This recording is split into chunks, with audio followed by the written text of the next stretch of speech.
2025 তারিখে একটি গোপন খবরের ভিত্তিতে রাত্রিবেলা আমাদের ওয়ালাবস্তিতে একটি ড্রাগস এগেন্সে রেড করা হয়। তখন 3 জনকে অ্যারেস্ট করা হয়।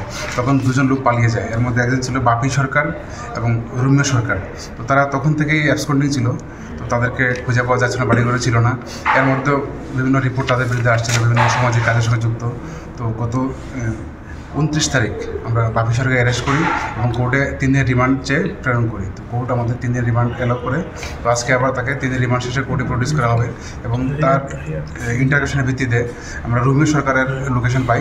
সেই অনুযায়ী রুমিয়া সরকারকে কালকে অ্যারেস্ট করা হয়েছে এবং তারা দুজনকে আমরা কোর্টে প্রেরণ করব। কোথা থেকে অ্যারেস্ট করা হয়েছিল? বাপি সরকারকে অ্যারেস্ট করা হয়েছে জিবি বাজার থেকে, আর রুমিয়া সরকারকে অ্যারেস্ট করা হয়েছে হরেকৃষ্ণপাড়া। তাদের নামে কি কেস? তাদের বিরুদ্ধে যে এনডিপিএস কেস একটা পেন্ডিং ছিল 2025 002 NCCPS 21B 27 29 20 B NDPS act. কবে তাদের বাপি সরকারকে 29 তারিখে অ্যারেস্ট করা হয়েছিল। তাকে আমরা রিমান্ড চেয়ে কোর্টে প্রডিউস করি। কোর্ট 3 দিন রিমান্ড এলো করে এবং আজকে আবার রিমান্ড শেষে কোর্টে প্রেরণ করা হবে। তাদের সাথে কি আর অন্য কেউ জড়িত আছে বা? টোটাল 5 জন পাওয়া গেছে এখন অবধি, বাকিটা আমরা দেখছি ইনভেস্টিগেশন করে।